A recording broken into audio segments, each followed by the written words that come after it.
Shalom frères et sœurs dans le Seigneur, bienvenue à Alliance 2024.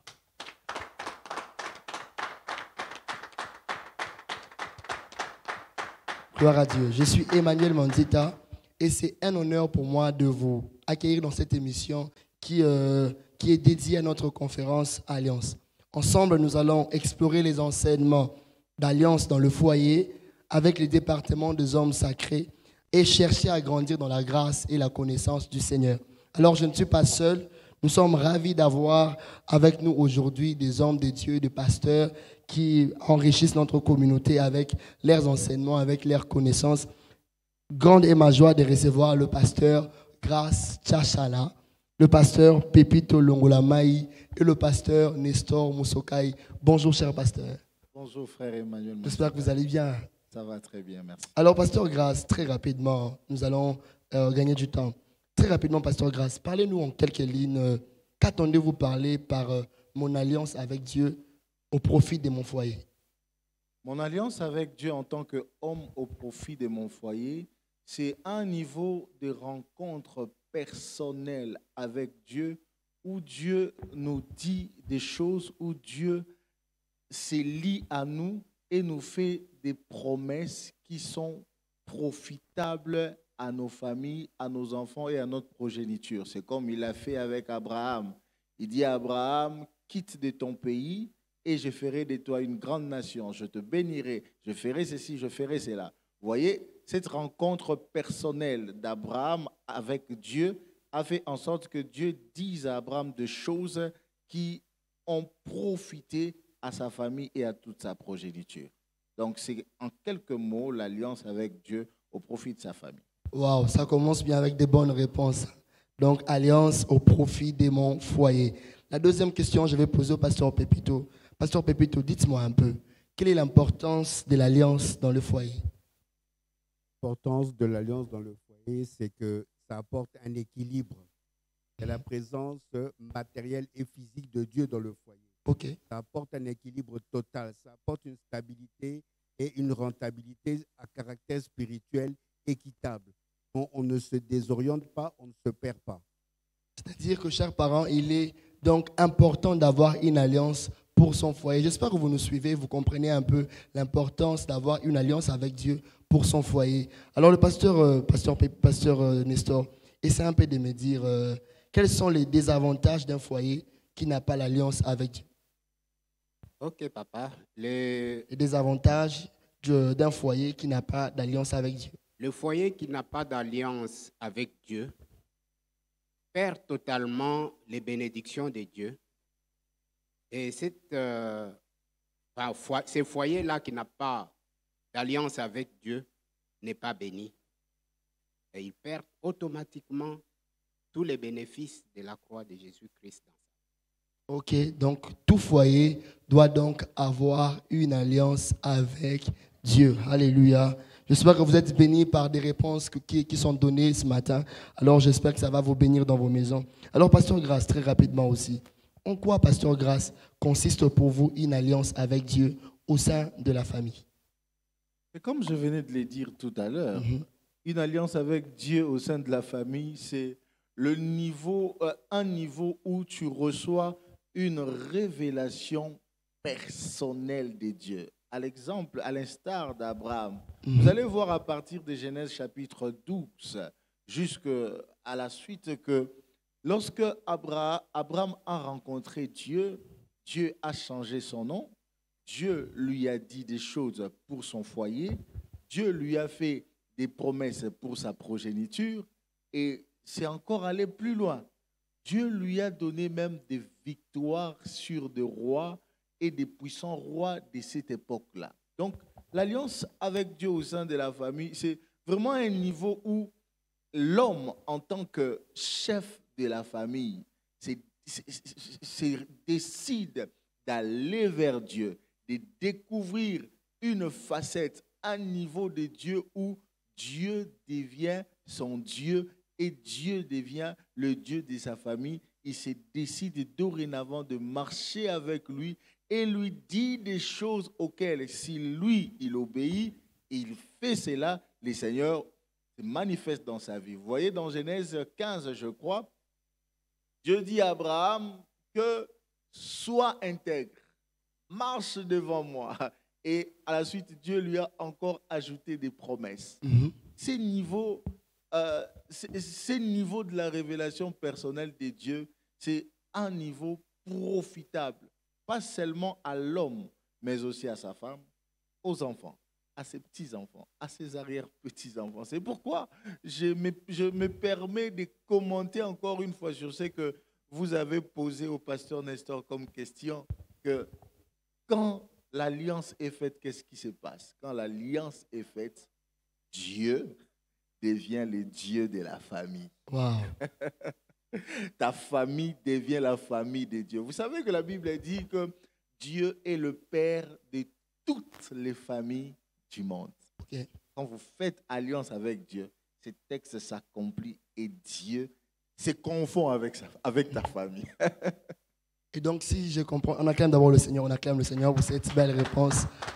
Mais Pasteur Grace, donc si je comprends bien, vous essayez de nous faire comprendre qu'il est vraiment crucial d'avoir vraiment une alliance avec Dieu, c'est ça? En tant qu'homme surtout, parce qu'il s'agit ici des hommes. Vous savez, dans notre siècle, il y a des hommes qui se disent, je laisse à ma femme le temps de prier, moi je travaille, je cherche l'argent. Okay. Un homme qui se comporte comme ça, c'est un homme qui ouvre la porte à Satan dans sa famille. Une famille où il y a un homme qui a fait alliance avec Dieu, c'est une famille qui devient la famille de Dieu. Okay. On ne parle pas d'adultère dans cette famille, on ne parle pas de problème dans cette famille parce que l'homme qui représente Dieu dans la famille vit selon Dieu, vit en fonction de Dieu, vit en fonction de promesses que Dieu lui a faites. Et la suite, c'est très intéressant. Alléluia. Mais pasteur, moi, cher pasteur, vraiment, excusez-moi. Moi, je me pose une question, pasteur. Je n'ai pas le temps dans ma maison, pasteur Pépito. Je n'ai pas le temps, ministre. Je n'ai pas le temps pour aller prier, pour aller chercher une alliance avec Dieu. Je suis tout le temps au travail, tout le temps en train de chercher des business pour ma famille, pour que je puisse subvenir aux besoins de ma famille. Mais à quel moment, ministre Pépito, je vais faire une alliance avec Dieu? Est-ce que c'est important vraiment que moi seul? Mais si ma femme a une alliance avec Dieu, ça me suffit, non, ministre? Dites-moi un peu. Si ma femme a une alliance avec Dieu, mais moi, ça me suffit. Ça garantit la maison, comme a dit le pasteur Grace. Mais quel est vraiment, je ne comprends pas. Moi, je vais vraiment comprendre. C'est quoi vraiment le but que l'homme puisse avoir une alliance avec Dieu? Pourquoi pas la femme? Cette question, ce que je vais vous dire, c'est que vous devez tenir compte de cette chose. Avoir une alliance avec Dieu dans son foyer, d'abord, c'est une sécurité complète. Et l'homme qui ne traite pas alliance avec Dieu, il laisse tout à sa femme. On n'a jamais dit que la femme serait le chef du foyer. On a dit que c'est à l'homme qui a été donné tous les ordonnancements. Donc, Adam avait reçu tous les ordonnancements de Dieu en tant que chef de famille, en tant que chef de foyer. Et l'homme est le garant du foyer par les ordonnancements de Dieu. Cependant, quand un homme va au travail sans Dieu, c'est que son travail est en insécurité. Ok.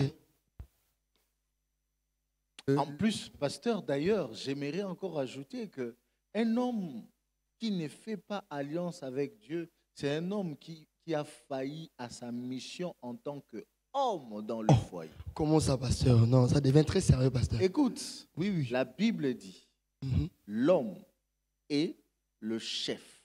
Okay. L'homme est l'incarnation de Dieu. L'homme est celui qui donne l'impulsion. L'homme est celui qui donne les orientations. Okay. Alors cet homme qui ne marche pas avec Dieu, c'est un homme sans frein. Qui va donner l'impulsion du foyer? L'impulsion du foyer ne dépend pas seulement de ce que vous apportez en matériel.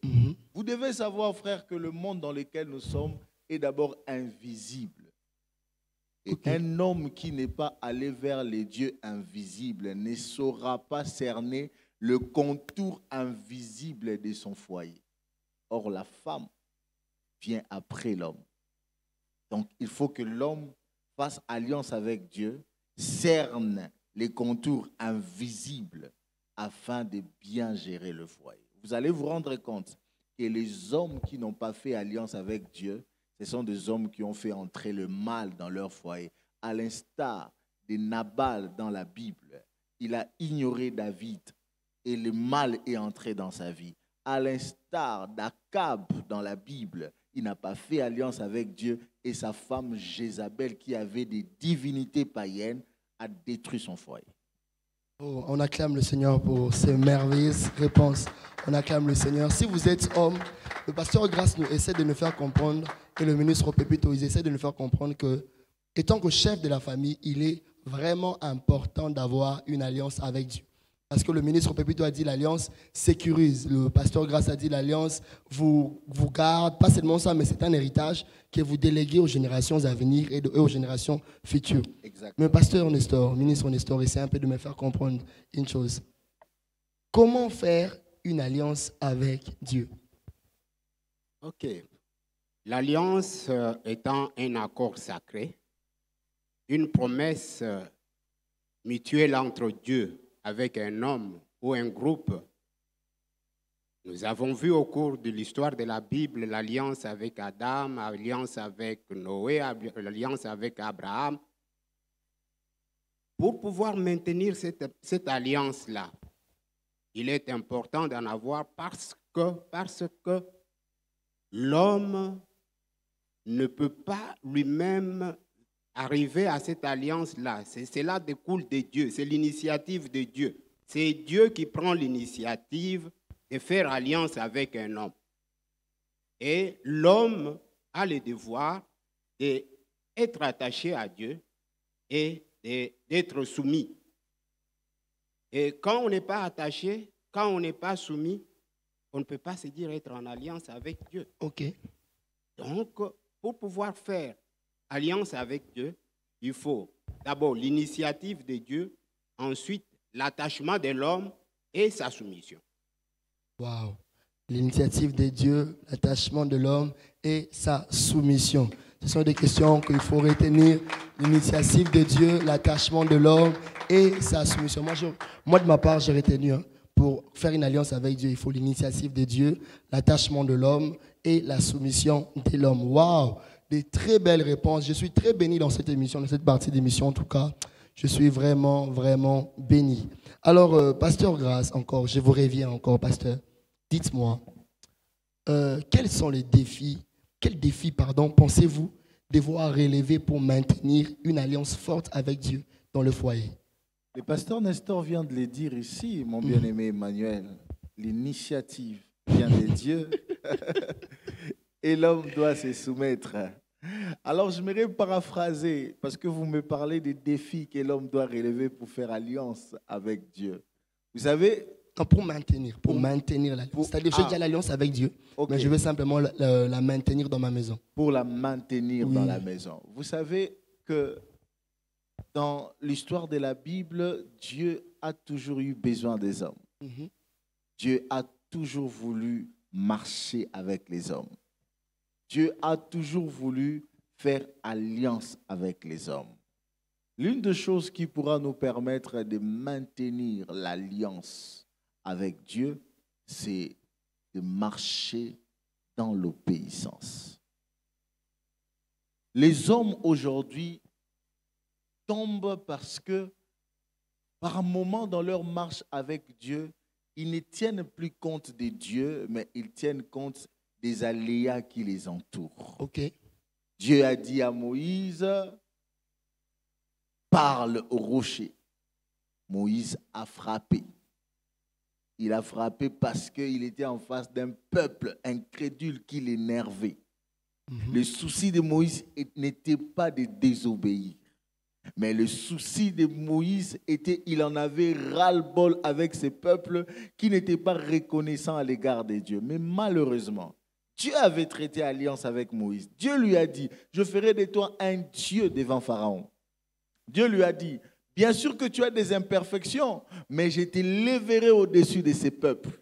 Mais malheureusement, ces jours-là, en face de toutes les pressions du peuple, Moïse avait oublié ce que Dieu lui avait dit et il est tombé dans la désobéissance. Alors, Dieu qui voulait l'amener dans Canaan ne l'a plus amené dans Canaan. Pourquoi? À cause de sa désobéissance.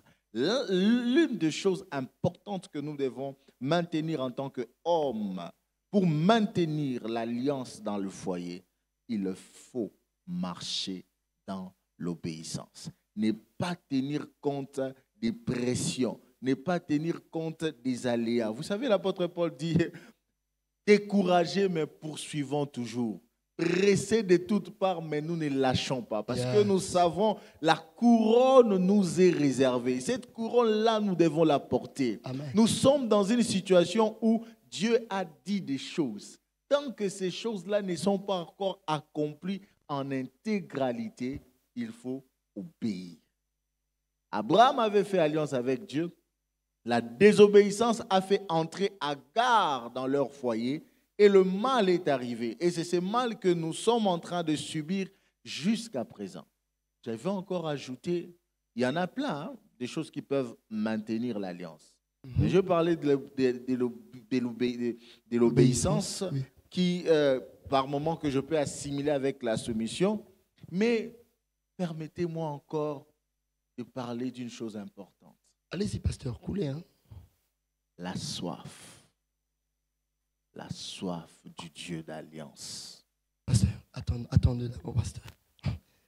J'essaie de comprendre une chose. Nous avons quitté de l'obéissance à la soif du Dieu de l'alliance.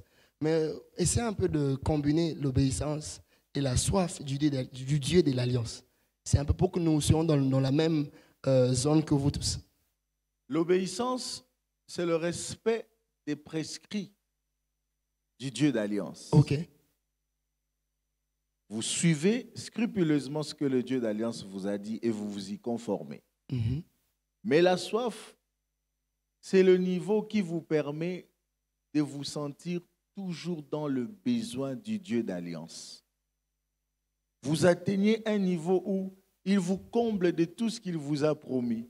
Mais pour vous, ce n'est pas toujours suffisant. Vous n'avez même pas besoin de ce qu'il a mis à votre main. Mais vous avez besoin de lui et de lui seul. C'est pourquoi le psalmiste pourra dire, comme une biche soupire près des courants d'eau, ainsi mon âme soupire après toi. Wow. Lorsque tu demeures, toi en tant qu'homme dans le foyer, tu demeures un assoiffé de Dieu dans ton foyer, tu vas maintenir l'alliance. Parce que la soif t'amène même à la dépendance. À un niveau où tu ne peux rien faire sans le Dieu d'alliance. Tu ne peux pas avancer d'un pas sans le Dieu d'alliance. Tu ne peux pas entreprendre sans le Dieu d'alliance. Tout ce que tu veux faire, tu veux d'abord savoir ce que le Dieu d'alliance pense de ce que tu veux faire. Quand tu essayes d'appliquer ça, l'alliance sera maintenue. Je peux ajouter une troisième chose? Oui, allez-y, pasteur. Une troisième chose que je pourrais ajouter ici, c'est à l'instar de Job. Mhm. La Bible dit qu'il était intègre. Mais qu'est-ce que Job faisait? Il faisait à tout moment des offrandes à Dieu, pour sa famille, pour ses enfants. L'une des choses qui pourra nous permettre de maintenir l'alliance avec Dieu, c'est aussi de faire des sacrifices d'offrande à l'égard du Dieu d'alliance. Ok. Ça, c'est ce que plusieurs personnes ignorent. Mais les hommes de la Bible nous ont montré qu'ils étaient capables de se dépouiller de ce qu'ils avaient pour Dieu. Pour maintenir l'alliance dans votre foyer, surtout si, par exemple, Dieu a fait avec vous une alliance de bénédiction. Vous devez atteindre un niveau où vous n'êtes pas lié à des choses qu'il vous donne. Votre argent, vos biens commencent à devenir les objets des cultes. Donc, Dieu vous donne 5 voitures et vous êtes capable de lui donner ces 5 voitures à l'instant où il vous en demande. Quand vous atteignez ce niveau où vous n'êtes plus lié au matériel, vous êtes prêt à vous dépouiller pour Dieu, l'alliance sera maintenue et Dieu ne cessera de faire couler sa source d'eau vive dans votre maison. Waouh, mon public, on acclame le Seigneur, on acclame le Seigneur, on acclame le Seigneur. Moi, j'ai retenu l'obéissance, aussi, comment encore l'obéissance, l'offrande et la soif. Je vais encore les énumérer, l'obéissance, la soif et les offrandes à faire à l'homme de Dieu, à l'église. Voilà. Pasteur Pépito, je vous reviens encore. Essayez un peu de m'expliquer, Pasteur Pépito. Avez-vous un témoignage qui prouve à suffisance qu'il faut réellement qu'un homme ait une alliance avec Dieu? Un témoignage. Le témoignage le plus probant, c'est mon épouse. Et dans une alliance avec Dieu qui m'a attiré à son alliance, il a contracté une alliance avec moi. Et il m'a dit, assis-toi, sois calme, je te donne ta moitié. Il a fait. Dieu tient toujours ses promesses. Il a dit qu'il n'est pas bon que l'homme soit seul. Je lui donnerai une aide semblable à lui. Il me l'a donné, sans difficulté, sans trop chercher. Donc, c'est-à-dire, Dieu vous donne tout ce dont vous avez besoin dans l'alliance. Sans alliance avec Dieu, c'est pratiquement impossible d'évoluer. Parce que dans l'alliance, il vous donne tout ce dont vous avez besoin. Dans le grenier de Dieu, il y a tout. Tout, dans les moindres détails. Okay. Il n'y a rien que vous ne pouvez manquer. Pasteur Pépito, il y a un élément que vous avez oublié dans votre témoignage. Vous êtes bailleur dans une parcelle. Et Dieu envoie une église dans votre parcelle. Et là, devant plusieurs offres qui se présentent à vous, vous écoutez la voix de Dieu qui vous dit « Acceptez cette église ».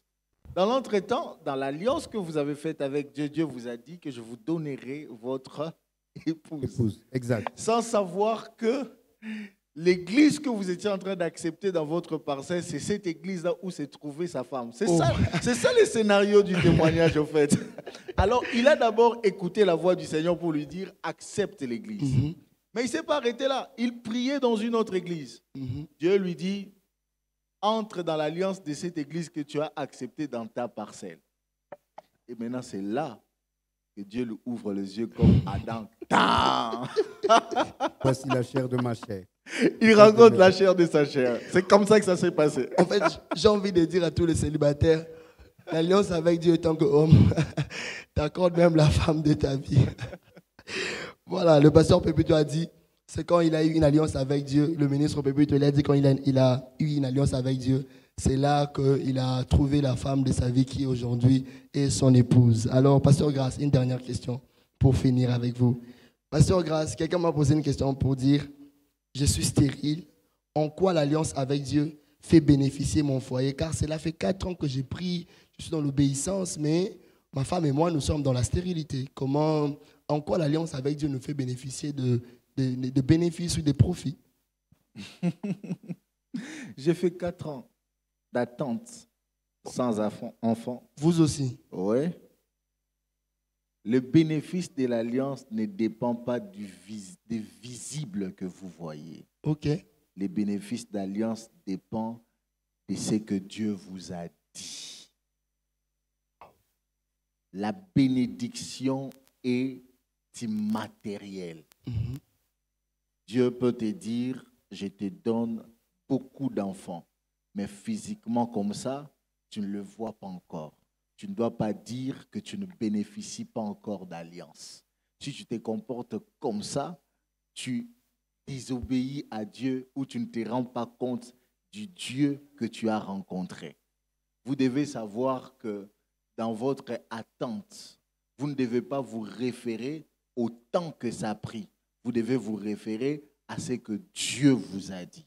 Si Dieu a dit que vous aurez des enfants, ne tenez pas compte du temps d'attente. Parce que c'est lui qui a fait la promesse est fidèle. Amen. Il n'est pas un homme pour mentir. Ce qu'il dit, il l'accomplira. Amen. Et il l'accomplira certainement. Il faut attendre. On acclame vraiment le Seigneur pour ça. C'est lui qui a fait la promesse et fidèle. Pour vous qui êtes en attente d'enfants, vous êtes un couple célibataire, un couple marié, pardon. Vous êtes en attente d'enfants, ça fait des années. Vous avez une alliance avec Dieu. Le pasteur Grace a dit que l'alliance avec Dieu n'est pas seulement les visibles, mais c'est aussi la bénédiction spirituelle que Dieu vous accorde en Jésus-Christ. Alors j'espère que vous avez été bénis pendant ces quelques minutes où Dieu nous a parlé au travers de nos merveilleux pasteurs, nos merveilleux papas.